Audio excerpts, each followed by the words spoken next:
Hello, and welcome to this edition of Stress Less. We were very fortunate to have a conversation with Professor Kate Powers. We began our conversation by having Kate give us an overview of her background. Sure. I have a master's in social work, and currently I work for the town of Suffield as the director of youth services.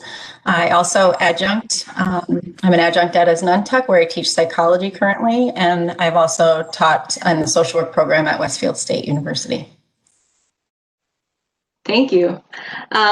So before we get into more detailed conversation, I was hoping that you could help us set the tone by showing us some really basic stretches that we can do at our desks, because so many of us are working from home or doing our schoolwork at home, and something that students could implement while they're trying to study. And so as part of my classes, I sometimes start with some simple breathing or stretching exercises. So just get comfortable in your chair.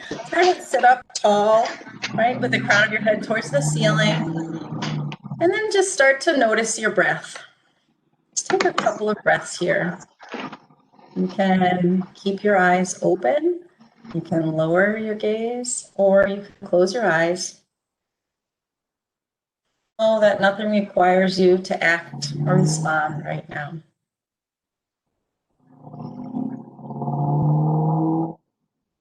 Maybe scan your body and notice any areas that may feel tight or tense. Just bring the breath to that area and soften that area. Maybe your shoulders might be feeling a little tight. You might want to lower your shoulders down. Feel your feet on the floor. Just take a few more breaths.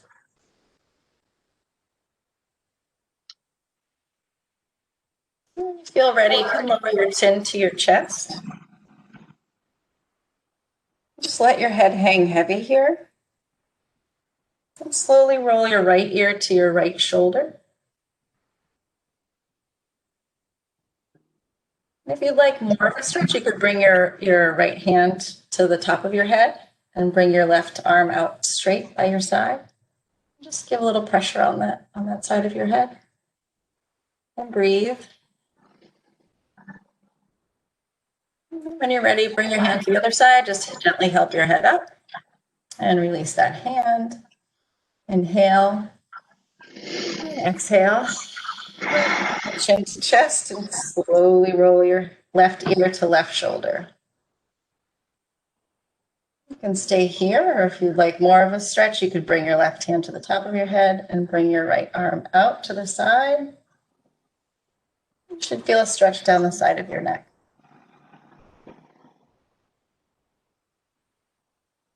And then bring left hand to the left side of your head and gently help your head up.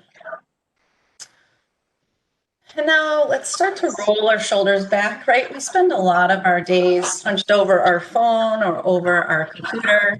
So just rolling those shoulders back can really help open our chest, increase our oxygen levels, helping us breathe deeper. And now bring your hands to your shoulders. Let's just draw circles with our elbows. Make sure you're breathing while you do this slowly.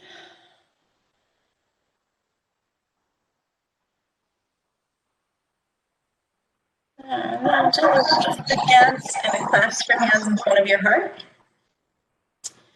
And inhale. And exhale, releasing your palms out. You feel a stretch in your shoulder blades here. If you'd like more of a stretch, you can push one palm forward and then the other. You can also arch your back and lower your head if you'd like more of a stretch in your back. Just remember to only go as far as feels comfortable for you. If anything hurts or doesn't feel right, just ease back on the stretch. That's self-care right there, right? Caring for yourself, not injuring yourself. Okay, and then inhale, bring your arms overhead. And exhale slowly, let your arms fall to your sides. And we'll do one more. So let's turn to put your left hand on your right thigh, and you can bring your right hand onto your chair. And we're going to gently twist to the right. You want to keep your head in line with your shoulders. You don't want to look behind you. You don't want to keep your head in line with you, with your shoulders. And as you inhale, you want to lengthen your spine. And as you exhale, twist. Inhale, lengthen. Exhale, twist.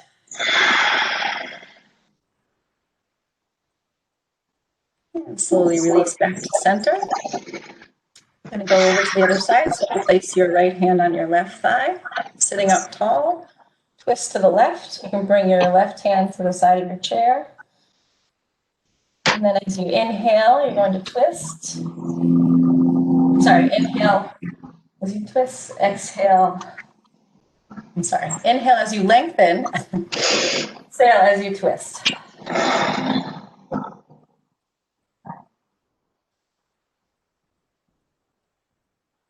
And release back to center. We'll do one more for our sitting muscles if we're going to be sitting a lot for a class. You should feel a little more of a stretch. And then slowly release.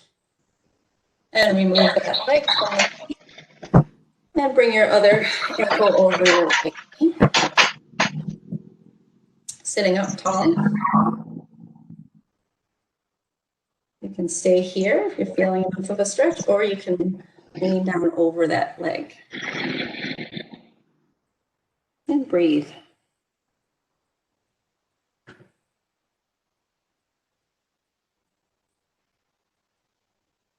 And release. Back to and just take a minute to notice how you feel. Yeah. How did that feel? Very good. Thank you very much. Sitting at our desks for so long, day in and day out, that is definitely well needed. Yes, for sure. Especially before you get started with the class or something, it really helps you just kind of center yourself into what your work that you have to do. So great. I'm glad you enjoyed it. Thank you. The way we're going to talk is just sort of a back and forth. We have questions, and we, as the expert, Kate, we hope you can give us some feedback on stress and its effects on us. If you ask my family, as an expert, they would laugh because we've been practicing a lot of flexibility here in my house. I know that stress we talk about in a very negative way, but is there such a thing as good stress? We all need stress, right? If we didn't have stress, we'd be dead.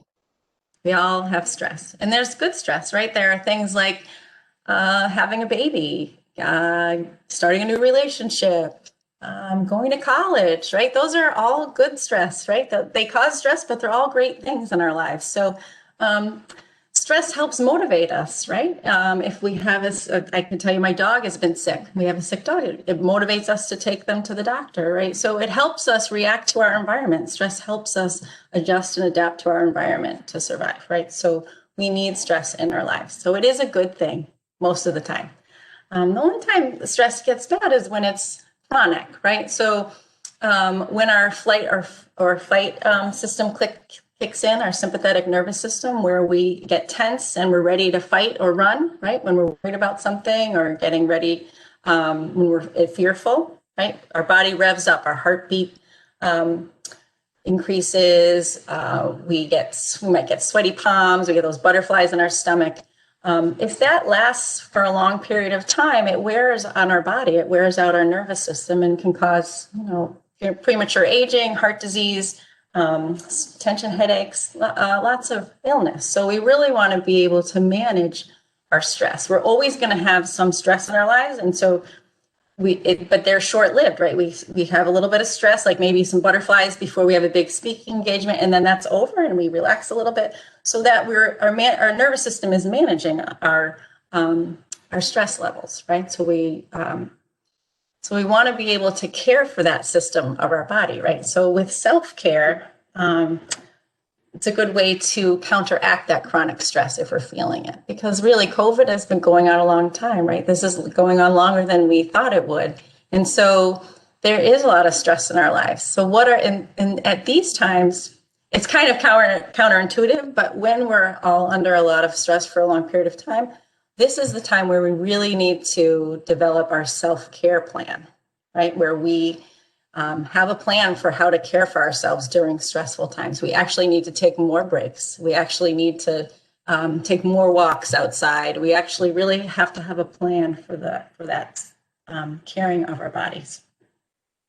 So in talking about some of those things, what are some things that people overlook when they're thinking about how to deal with stress? So, I mean, you kind of touched on maybe getting outside, taking a walk. What are some other things that they can do that maybe they would have normally overlooked? Sure. So a lot of us really don't think about it, but hunger can really tank our mood. If we're hungry, we can really have a negative mood, right? And if we're feeling that way, it doesn't really help us be open to new things or to learning, right? Another thing, if we're thirsty, right? Maybe we just need a glass of water before we start this next project that we're working on. We also, sometimes when we're stressed about a project or a paper, we might drink more caffeine, right? We might have more caffeine, and that actually revs up our nervous system and makes it harder for us to calm down. So those are sometimes overlooked, like our intake of caffeine, and also maybe our time to take breaks. Sometimes we might need to just step away from things and get outside, right? And our ability to plan for things that make us happy, right? When we're stressed out, it's hard for us to come out of that way of thinking to say, okay, well, maybe on Friday I need to call this friend that I haven't talked to in a while, because that would really help my mood, right? So being able to plan for those things when we're in times of stress is really important. It's that self-care. So, like taking a bath, a nice hot shower, making a really good, healthy meal for yourself, or planning your breakfast the night before so that if you're in a rush, you can just grab it and go. Like all of those things that help us care for our bodies are really important during times of stress. Does that answer your question, Deb? No, that's actually perfect. And I liked that you touched on just reaching out, talking to a friend, because I think in this world that we're in right now, it's actually a lot easier to connect with people. At least I've noticed that. It's very easy to meet up with people virtually. So, texting has always been a thing that a lot of college students do, but now having the ability to, face-to-face contact with somebody, I think is really important. It's always helpful to have a listening ear on the other side and just being able to connect, even if it is, virtually with somebody else. Mm-hmm. I'm glad you brought that up, Debbie, because the American Psychological Association just said that they're thinking that if people are on video a lot during the day, that it would actually even be better for them to connect the old-fashioned way over phone or text while they're moving. So go outside, take a walk, and call that friend, right? So that you're getting some body movement and you're getting away from your computer and getting outside, right? That would be, but yeah, connection is so important. As humans, connection is so needed. And if we're forgetting to do that, it's going to also tank our mood, right? We need to make sure we maintain those connections and check on our friends and our elderly, just to give them a connection point as well. Sometimes we kind of forget, even for ourselves, like we don't really recognize how important that stuff is, and maybe we don't even recognize that we're stressed out, but for whatever reason everything's bothering us or everything's making us irritable, right?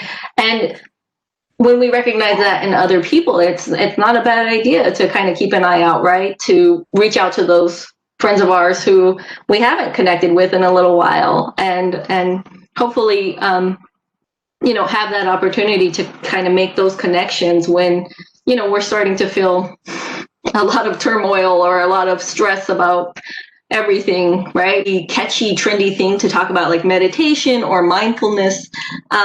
But they're talking about that for a reason, right? So what are some of the benefits of practices like that?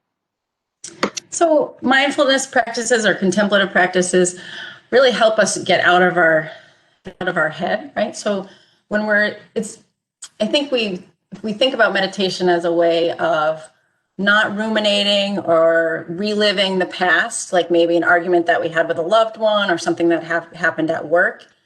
We're not worried about something that happened. We're not ruminating about something that happened in the past, and we're not worried about the future, right? What's going to happen tomorrow, or what's going to happen when I have this big paper due, right? So we're not in the past and we're not in the future with our thinking. We're right in the present.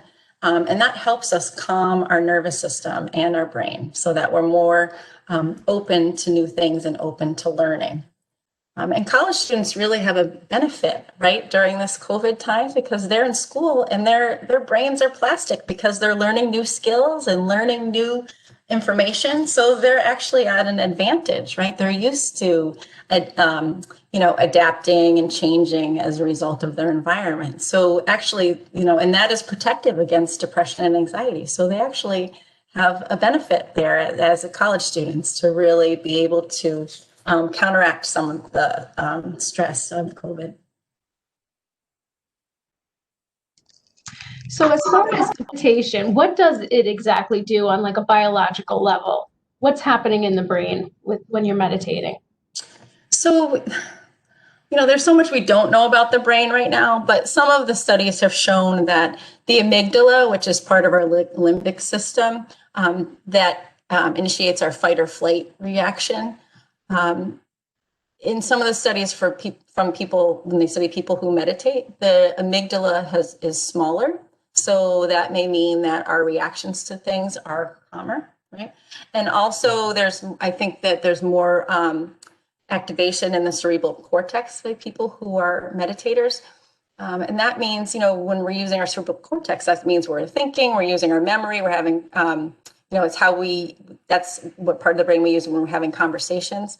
So we're using a larger part of our brain, right? And we're more open to learning is how I like to say it, right? If we're meditating and we've relaxed our brains and our bodies, then a relaxed brain is more amenable to learning, right? Taking in new information, being able to process memories and memorize things and synthesize information and make analogies. Like those are all things we need to do. And meditation really helps our brain be more open to that. Does that answer your question? That's perfect. Yes, thanks. Like, let's say a student likes the idea and understands that it's beneficial, but what's a good way to start? I think students can feel like, oh, if I don't have 2 hours a day to devote to this, then it's not going to be helpful. I tell my students in my class is, because they kind of look at me kind of funny when I tell them how important meditation is, but I talk about like mindfulness, right? So mindfulness is really just being present in a task that you do. Like you can be mindful while you're washing dishes. So you can be mindful while you're breathing, while you're counting your breaths. And I'm happy to do a simple breathing meditation with you if you'd like. It's very quick. It's one that can be done with children if you have a child in your house, but very simple. It doesn't have to be complicated. I think sometimes people think they have to, sit still for 10 minutes, and that the thought of that is really overwhelming. And it was for me when I first was introduced to it. And I'm not the best meditator. I know that it's good for me and I try, but I'm not the best meditator. I really love a moving meditation, right? So I like to go for walks and kind of try to be present when I'm walking, or I do yoga, which is like another form of moving meditation. But like things like knitting or painting, those can all be mindfulness practices as well. So if there's something that you like to do that's kind of repetitive, that's going to get you out of your ruminating about the past and out of worrying about what's coming next, like those are really good things for your brain. I know a couple of stress less semesters ago, we had done a coloring. So we had a coloring activity, and that is truly, there's so many students took advantage of that. And when you actually sit down and decide to just color, it just puts your mind focused on that, and kind of everything else goes away. Right. Yes, So, that's mindfulness. Right. yeah, Exactly. there's a lot of great apps, I think, that are out there now also. Have you tried any of the apps, or? Yes. So I've tried Calm, and some of them charge. The one I really like right now is called Insight Timer, and that's free. And I've done some of them. There's like some sleeping meditations that are really great for helping you fall asleep. I've put them on, and I've put them on my bed, and I don't know what happened. I was out cold. I woke I've up with tried my that as with my well. phone next to me. Yes. I've done the So insight Insight timer. Timer is really good, Yeah. and it's free. Yeah, I think I've done the yoga nidra for sleep. Yes. And yeah, you're absolutely right. I get like, I don't even know how far in, but I wake up and it's gone, it's off. Right. So Yeah. Yeah. So those are really helpful, especially if you're having trouble sleeping, which a lot of people are right now during COVID. And sleep is another self-care action that we need to make sure that we're taking time for, especially when we're stressed. We have to schedule it in, make sure that we're getting enough hours of sleep, because that also can tank our mood, right? If we don't have enough sleep. So that's a good example. Thanks, Deb. No, I appreciate that you mentioned sleep. I think we get caught up in being busy, right? Especially right now. It's like I have so many things to do. It's too much. And it's sort of like you feel proud to be so busy. But if you're ever around young children, it takes them at least an hour to just kind of cool down so that they can kind of wind down and go to bed, right? And I never think of that for myself. That's a good point. We take care of other people, but not ourselves. Yeah, we need to Yeah. think like that. Um, the other thing I wanted to mention is maybe trying to limit your news intake, right? Or your media intake, like trying to, I think they call it now doom scrolling, like try to limit your doom scrolling, especially right before you go to sleep, like checking the news, because, we really want to we limit it for our children. We need to limit it for ourselves too, checking the news at the morning and maybe, after dinner. I think that's enough news for the day. We don't need to be checking all day because it really can affect our mood. that's a good point. Yeah. And there's so much negativity on the news right now. So any little thing that we can do to just shut that down and take a break Set from it limits. Yeah. is needed. Yeah. Yeah, I mean for us we notice this trend of stress every semester and this semester in particular. So I really we cannot overstate how grateful we are to have you here talking with us. But as we kind of wind down our conversation, would you show us a breathing exercise that we could follow along with? Sure. So this is what I usually do with students before class, and it's really quick and easy. And I tell them they can do it with their kids if they want to. It's good for young children. It's just a way to slow down your breath and equalize your breath. So it's not complicated. It's basically you're counting in. You're in. I'm sorry. You're breathing in for the count of 4, and then you're holding your breath for a moment, and then you're exhaling for the count of 4, and then you're holding your breath with empty lungs for a moment. So yeah, let's do it. Okay, so just get comfortable in your seat. Make sure you're comfy, and put your feet on the floor. Excuse me. And sitting up tall in your seat, you can, again, I offer you can open your eyes, close your eyes, lower your gaze, whatever makes you feel comfortable. You can turn your camera off, whatever works for you. And just start to notice your breath.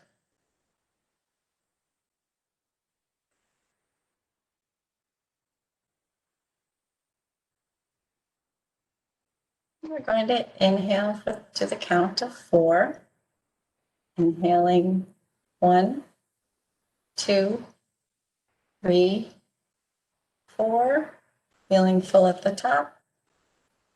And exhaling, 4, 3, 2, 1. Feeling empty. And inhale, 1, 2, 3, 4. Feeling full. And exhale, 4, 3, 2, 1. Feeling empty. Continue this breath for a minute or two. And I'll tell you when we're going to come back together. So just continue this breathing practice.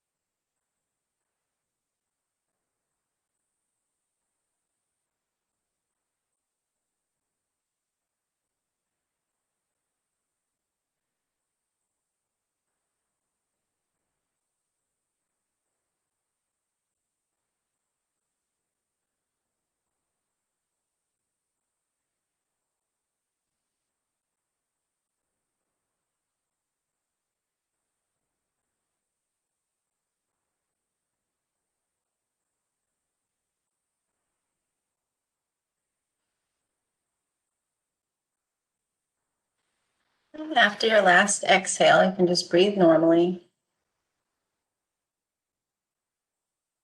Just notice if there's any changes in your breathing. When you're ready, you can open your eyes and come back to the room. How did that feel? That was Yeah, good. that's very good. Thank you very much. It's just very simple, short things can have a big impact, right? It doesn't mean we have to be expert meditators. We can just have these short practices that can really break up our day and help us deal with stress. No, that was perfect. And I think a lot of the students will, this is a good takeaway for them. You know, they're going into finals and writing papers and studying and just any little bit, just breathing. And it's, you know, we'll get through it. So this was really helpful. Oh, I'm glad. Thank you for having me. I appreciate meeting with you. Yeah, no, thank you. Is there anything, as we close, that you'd like for the students to kind of take away? I mean, I think we have. I appreciate these strategies. I think I'll be using them very much in the next few weeks. But is there anything else we want students? Any other message we want to give? I guess I would just say listen to your body, right? Try to just tune into yourself and see what you need, right? You know, just close your eyes for a minute and just say, okay, how am I feeling right now? Am I hungry? Am I thirsty? Am I tired? What do I need right now? What would feel good right now? Right? And try to take that time for yourself. We have to take care of ourselves and each other right now during this time. So, and I wish everyone good luck on their finals. Right. Thanks so much, Kate. Thank you. Great. Take care. Here. Bye.